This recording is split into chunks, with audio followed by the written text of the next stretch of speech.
Hi, hi. I thought that lately I've been speaking quite a lot about vibrations in a lot of my chats and how we've got to get our vibrations right and how everything's vibrating and affecting us.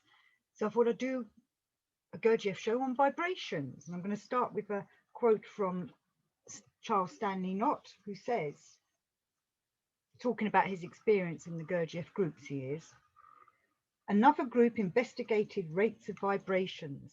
How can we, by conscious labour and voluntary suffering, raise the rate of vibrations in our own organism? Well, how can we? How are you doing that? Are you working on doing that?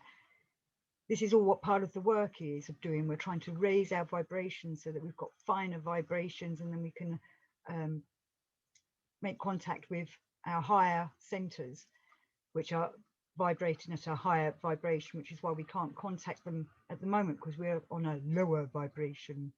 Everything's vibration. I think it's string theory that says about how everything's a vibration. All matter is vibrating at a certain way. The atoms are vibrating, and it depends on what rate they're vibrating at, as the density of them. So we shall continue with a bit of all and everything. So this is from Gurdjieff's All and Everything, page 139. The omnipresent Okidarnok, which I've done a show with Josh on my channel. If you go through, should be an Okidarnok one, I think. I might have given it a different title. Anyway, we've discussed Okidarnok. The omnipresent Okidarnok obtains its prime arising in space outside of the most holy sun absolute itself, so outside the heaven. From the blending of these three independent forces into one, and during its further involutions, it is correspondingly changed in respect of what is called the vivifyingness of vibrations, according to its passage through what are called the stoppinders or gravity centers of the fundamental common cosmic sacred heptaparapashinok. So we're talking about vibrations here, working with the law of seven and the law of three, and the different laws that they're working on means they vibrate at different rates. And as you've probably been finding out as you've been doing your Gurdjieff studies, there are different laws throughout for different planets, for different suns, for different moons. And as it gets closer to the Holy Sun Absolute, that has the least laws because it is so perfect. It doesn't need all the laws that we have because we're not so perfect. And that's why there's so many laws working on how the cosmic maintenance keeps going round. It needs lots of laws, and we have lots of laws against us. And if you see the show that I've recently done with Josh on, what do we call it? Blah, blah, blah, blah. Oh, the Enneagram. He discusses the different laws of law of fate and law of accident, and he explains it fantastically. So do go and see that show. If I remember, I'll put a link to it. So continuing with All and Everything, page 388. Thereby there was even practically demonstrated one of the cosmic laws, namely the law of the equilibration, oh, I can't speak, law of the equilibration of vibrations, that is, of vibrations arising from the evolutions and the involutions of the cosmic substances required for the most great omni-cosmic trogo auto-egocrat, which is the law that we're working on to develop ourselves and to work with the divine. Because as I've said in past shows, this is what we want to be doing to have the ideal way of living, becoming real I, genuine I, and working for the divine's benefit, doing what the divine wants. I think I said before about how if we're all like little atoms inside the divine's body, then it's whether we want to vibrate like good bacteria or do we want to be bad bacteria. And hopefully we want to be good bacteria. That's why we're doing this work. The said decline in both their death rate and their birth rate proceeded because as they approximated to an existence normal for free-brained beings, which will happen if we work on ourselves, everybody, they also began to radiate from themselves vibrations responding more closely to the requirements of great nature, thanks to which nature needed less of those vibrations which are in general obtained from the destruction of the existence of beings. So he's hinting at here that, the more vibrations, the more we're destroying everything and destroying ourselves. Less vibrations or finer vibrations, we're getting the higher selves, and we're living more harmoniously with the universe and working as part of it, which is what we're trying to do. When we don't fit in with the universe and how it's running, we get kicked out. Right, I've got a rather long quote from Meetings with Remarkable Men. So this is page 175, so I'll try and break it down as I go through it. So this is Meetings, no it's not, it's Life is Real, sorry, I do apologise. Life is Real, only then when I am, page 175. Just as the radiation of every cosmic concentration consists of vibrations emitted by a corresponding source, so too the vibrations issuing from the processes of each of these three quite distinct totalities of functioning that make up the general psyche of man have a density and a degree of vivid fineness of their own. So everything's vibrating, and then it vibrates and corresponds with the next thing, or doesn't correspond. Everything's vibrating and making the next thing work or not. Everything in life, as I said earlier, vibrates. So it's what vibration is it ringing at? When there is contact between the radiations of different cosmic concentrations, blending of the vibrations takes place according to their affinity. Similarly, when the vibrations given off by two people come in contact, blending occurs among those of the vibrations that correspond to each other. And as you probably know, you've met people and you've liked them straight away. You know, you've just hit it off. You're both, you know, like akin to each other. That's probably because your vibrations are working harmoniously together. And then you've met other people that have perhaps put you on edge or made you feel a bit awkward. And that's because their vibrations are not flowing with your vibrations. They're vibrating at a different degree as to what you're doing. So continuing with this quote, the general radiations of the Earth, the totality of which manifests as the atmosphere, consists of three independent classes of vibrations, issuing from processes that take place in the very heart of the Earth, between metals, metalloids, and minerals. I love my minerals, I love my crystals and my rocks. I feel quite attached to them, which I shouldn't be, I know. But there is something about working, you know, with meditations or sitting practices, and if you can find the right stone or crystal for you, there's something that it's giving off, and it's probably the vibration in it. You know, I personally think crystals have a lot more going for them than just what is going on in the new age world or what scientists say. And metals as well, very interesting. And just as the heterogeneous vibrations given off by the Earth encounter certain well-defined limits in the course of their expansion according to their degree of vivifyingness, so too the different elements of the general radiation of a person had their precise limits.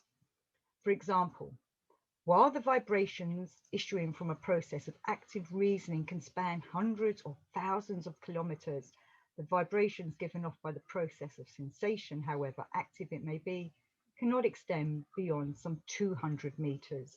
You know, and we could talk about like the auras here that we all carry, maybe, you know, how we're feeling inside is also affecting the aura that we have around us, that energy body that's coming up through our head and goes around our body. And sometimes when you're meet someone and you're feeling something perhaps a bit off with them, it's probably because their aura is going spiking off or giving a not very harmonious attitude. And sometimes you feel quite drawn to someone, like I was saying earlier, maybe it's because their aura is a very inviting, gentle, welcoming aura. But how we are, I know people say, oh, we hide behind our masks, but our masks perhaps do hide us, but our auras give things away, and sensitive people can pick them up. But also it comes down to what sort of aura do we want to give off? If we're working on ourselves, we're hopefully giving off a good aura so that we're trying to benefit mankind, the world, the universe, humanity, and on upwards to the divine, to his endlessness. We want to be sending out the right vibrations.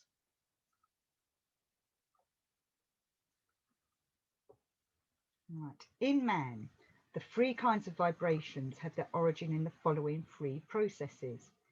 The first kind of vibrations has its origin in the process called active thought, and sometimes even, thanks to certain known combinations, in the process of passive thought. The second kind of vibrations has its origin in the process called feeling. The third kind of vibration corresponds to the totality of the results issuing from the functioning of all the organs of the physical body. They are also referred to as vibrations of the instinctive functions. So you've got all three centers. What are they vibrating at? How are they vibrating in you? You've got your intelligent center, emotional center, physical center. And we want to get all three in harmony, working together.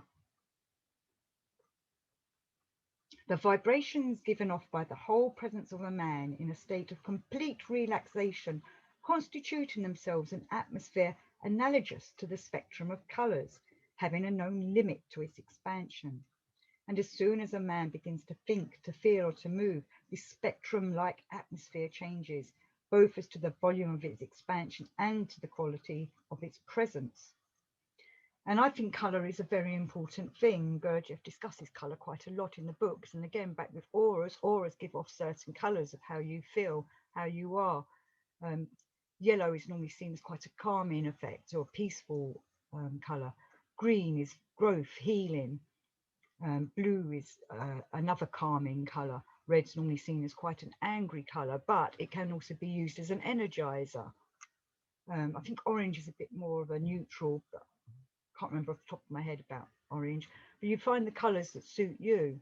You know, I know a lot of people like to wear different shades of black, so people assume that they're very negative and dark down people, but sometimes they're just wearing it as a cover to hide from what they really are. But black again is another colour that brings forth certain emotions. There are times for wearing black, there are times for meditating perhaps on a black picture. And as me and Josh were discussing again in that same show, I'm plugging our show quite a bit, the Enneagram one, we discussed about looking at symbols and what they're doing, and maybe we should have discussed colours as well. We didn't really bring colours into it, but it's the same kind of thing. What is that colour doing to you, into your subconscious and your conscious? How is it affecting you?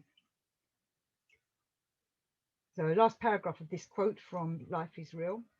The greater the intensity of manifestation of one or another of the separate functions of the general psyche of man, the more the spectrum of his atmosphere is differentiated. So working upon ourselves, hopefully we're getting our vibrations to come together to vibrate in harmony with his endlessnesses or God's, or whatever you want to call him, his plan, and work with him in the general maintenance of the universe. Right, so we've got All and Everything, page 416. They were becoming more and more prolific owing to the fact that the nature of the planet Earth was beginning to adapt herself to the deteriorating quality of the vibrations she demanded that had to be formed from their radiations by substituting those vibrations which are now obtained only from the process of their sacred Raskuanu, or as they say, from their death.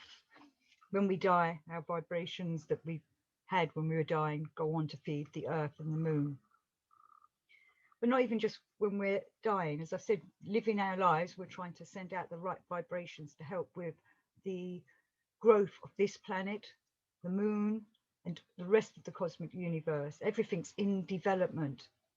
I know many people say, oh, the moon's dead, but we know that how can we prove that? But from Gurdjieff's work, he's saying the moon's growing and going to become a planet. Our Earth will become a sun at some point, but it needs all our vibrations working to help it happen. And when that does happen, we also will be changing and becoming whatever's next in our stage of evolution to keep the whole process going.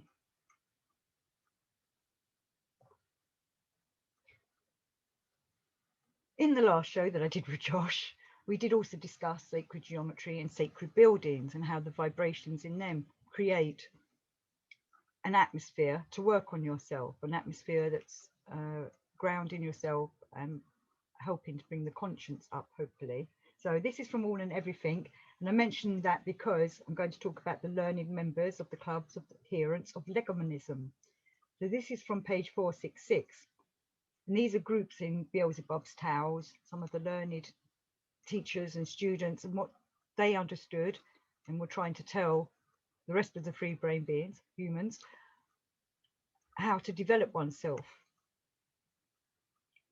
The learned members of the Club of Adherents of Legomanism, belonging to this group, which was the architecture group at this time, you have to read the whole chapter, read the whole book, indicated what they wished in their mini images or models of proposed constructions by utilizing the law called Vibrating, that is, the law of the action of the vibrations arising in the atmosphere of enclosed spaces.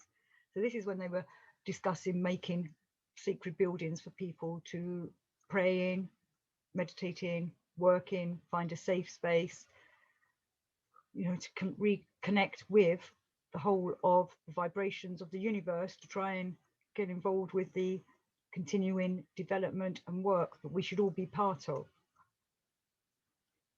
They were already aware that the size and form of enclosed spaces and also the volume of air enclosed in them influence being in particular ways. So that is in the size, the shape, the sacred geometry, as me and Josh were discussing, creates the vibrations, the right vibrations. And we live in these square houses or, you know, strange shaped houses, which perhaps are not conducive to us. I know in olden days, people used to live in round houses, and I think that would help the energies go round better for ourselves. Energy gets trapped in corners, like in over there.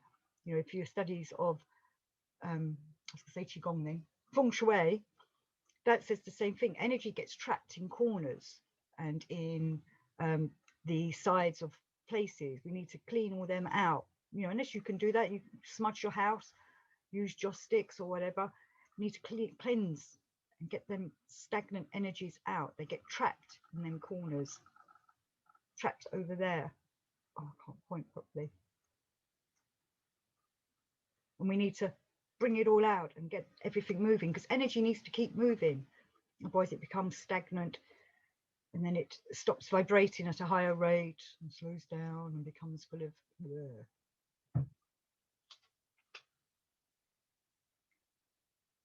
Right, what else was I going to do? Music is another important one. Music's vibrationary. Music, how it affects us. We all have music that we liked. Maybe pop music isn't too good for us, but at the same time, we get caught up in it. It's played so much that it gets programmed into our brains. But if we can find proper harmonious music or objective music, we can feel the vibrations from that music affecting us. Seeing music live is very different from listening to it on a CD or on the radio, but you know, it still has its effects. But being live, going and listening, see someone perform the Gurdjieff music live, it's a total different feeling from listening to a CD. You can actually feel it vibrate in you if you're being aware and conscious of what's going on. And I do highly recommend going to see anybody playing Gurdjieff music. So this is from All and Everything, page 891. And he's talking about music. With a pair of small bellows, he began to blow air into the corresponding pipes, which then began a monotonous melody of 5 tones. Then on the grand piano, he gave out the same 5 tones. There do indeed exist in the world 2 kinds of vibrations, namely creative vibrations and momentum vibrations. And he goes on to discuss all that in this. And on page 894, he says, in this melody, the sounds of the lowest octave of the grand piano were evenly and constantly repeated. And he also does in Beelzebub's Tales, music being used to make plants grow. They love so the music, and I think I've mentioned before about Masao Emoto and all his experiments that he's done with sound, writing on bottles of water, like putting the word love and then putting the water cells under a microscope and seeing the development of them. And if you put war, how they didn't develop, instead they all scrunched up and went all so then vibrations, whether it's vocal, musical, or just us in our energies that we're passing out through our bodies, all makes an effect on what's near us. And the more we develop our aura, more that aura will stretch out and affect other people. So having a good aura will put, will attract people to you, maybe weird people, who knows, but they will feel that goodness in you. But if you're sending out a aura, people can pick it up. If they can feel your anger, they can feel your, hatred or whatever. So it's, they might not realize they're feeling it, but they know something's not right. So All in Everything, page 904.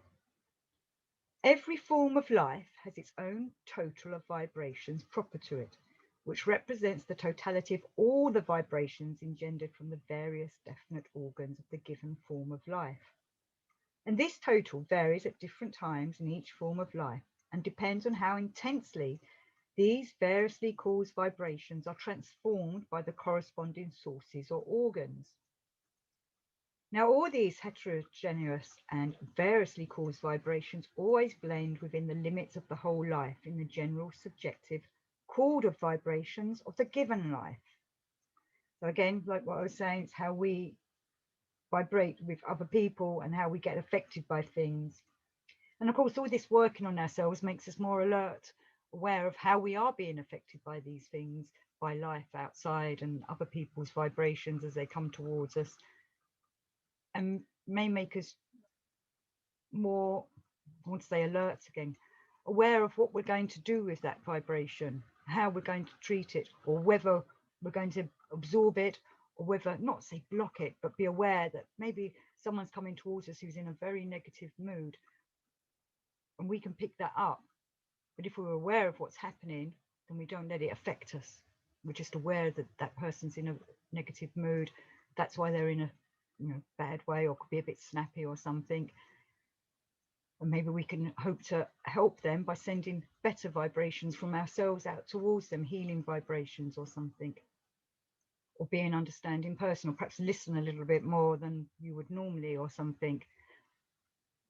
It's different for each situation, but as we work on ourselves, we will learn how to be aware what to do. It is quite amazing of that, how that happens, where before I've been in incidences and it's like, oh, I could have handled that much better. But now, since I've been doing the work, it just happens kind of automatically. Something says to me, right, this person cannot be pushed today. So you don't. And I'm not saying that you tiptoe around them, but you know what you can and what you can't do. And instead you try and send vibrations out of goodness, love and light, let's say. Or as Gurdjieff would say, faith, hope and love and conscience. Right, where was I? Among men of recent times, very many are to be met who have not even as great a number of vibrations of their common presence as the number shown by the presence of the dog. I'm sure you've come across animals that have far better vibrations coming off them than some humans that we know. But it happens, these poor humans, we're all suffering. There's billions of us.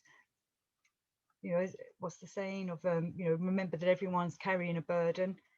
And it's how we are working with our burdens that we can be able to help other people with their burdens, or just be aware that other people have burdens. Might not be able to help them, but it's just being there, being thoughtful, being kind. All right, carrying on from the how the dogs have perhaps a better vibration than others. This common presence, as the number shown, sorry, read that wrong. This has come about because in most of these people, one function, for instance, the function of emotion, which actualizes the main quantity of subjective vibrations, is already almost completely atrophied. And people that don't work on themselves, people that have no spiritual inclination, many of them are one-centered and only come from a certain way, and probably have atrophied their emotions, probably through their, what's happened to them in their lives. Hopefully we can help them. Hopefully we can be examples for them. Hopefully they find their way back to finding their true selves and can awaken themselves again. Sending the right vibrations out will make it happen. So All in Everything, page 1104. The vibrations required by nature, which have to be formed from the radiations issuing from beings both during their existence as well as from their process of their Rastuano, have no significance quantitatively, but only qualitatively. And I've said this many times, quality, not quantity. Doesn't matter how much vibration you put out, it's the quality of it. Is your vibrations full of quality, good quality? And for those that don't know, Rastuano is your death. Gurdjieff discusses about death. When we die, our energies and vibrations go out to feed the ongoing process of the universe. And I should do a show on death at some point, because it's quite an important one. I might have done a little one. I can't remember if I have or not. So All and Everything, page 1105. When the beings there already existing more or less as is becoming to free-centered beings, and when the radiations issuing from them were yielding vibrations more akin to the vibrations required from them by nature, both for the most great common cosmic trogo auto egocrats in general, and for the maintenance of the moon and Anulios in particular, then great nature did not fail to adapt herself to the diminishing of their birth rate. The more so as in recent times the need for the said vibrations for the maintenance of the existence of the planet moon had to be diminished. And for those that don't know, Anulius is the second moon that this planet has, that Gurdjieff discusses. It's hidden away from us. I have recorded the chapter on the moon and put it up somewhere, I'm sure.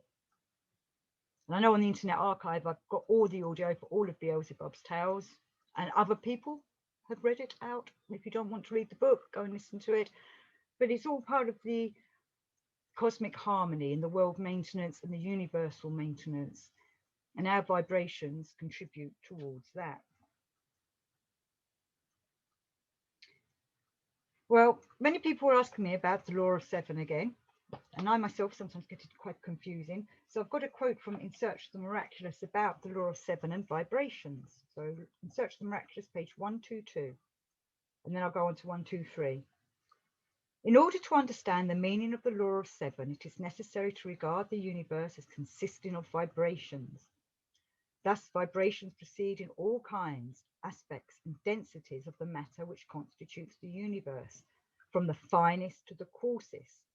They issue from various sources and proceed in various directions, crossing one another, colliding, strengthening, weakening, arresting one another, and so on. So our vibrations are intermixing and give different results depending on what that vibration's coarseness or fineness is, and what's coming from other people and other surroundings. So if you want to go and sit in a fine vibratory place, go and find a nice sacred building that's created to sacred geometry, and you'll sort yourself out. So page 123, In Search of the Miraculous. At the base of the understanding of vibrations, ancient knowledge puts the principle of the discontinuity of vibrations. This principle means the definite and necessary characteristic of all vibrations in nature, whether ascending or descending, to develop not uniformly, but with periodic accelerations and retardations. And I've said before on other shows, we're doing this work, and sometimes we get to a point where we think, oh, I'm not learning anything, I'm not going anywhere. Well, that's a time of retardation. It's just letting everything settle inside yourself. It's working deep inside, and then suddenly something new will come along that will help you move on with your work and your progress and your knowledge and wisdom. The force of the original impulse in vibration does not act uniformly, but becomes alternately stronger and weaker. The force of the impulse acts without changing its nature, and vibrations develop in a regular way only for a certain time, which is determined by the nature of the impulse, the medium, the conditions, etc. But at a certain moment, a kind of change takes place in it, and the vibrations, so to speak, cease to obey it, and for a short time they slow down and to a certain extent change their nature or direction. And that happens, everyone thinks we're going along straight on a path, and then something happens that takes us off somewhere else, but hopefully it's somewhere else that's the next stage along. Sometimes going along straight, I'm not going anywhere, we're just doing the same thing, repetitive. So hopefully we're going upwards, upwards to the divine, upwards to work to our higher selves. That's the way we want to be working. as Maurice Nicole talks a lot about the cross as a symbol. So the cross is your horizontal way of life, just going along, ambling along. We want to be on that part of the cross, the upward, the vertical. This is the horizontal. We want to be on the vertical, heading upwards to the divine, to our higher centers. And so the symbol of the cross is so important. And Ouspensky goes on to say, the greatest density of vibrations, frequency of vibrations, is to be found in the finest, most rarefied matter. And people that are awake can be seen as quite rare people. You know, and as we're waking up, it was rare. I'd like to think that 2020, 2021 is beginning to make more people wake up, come to either this work or some other work that's going to help them develop and reunite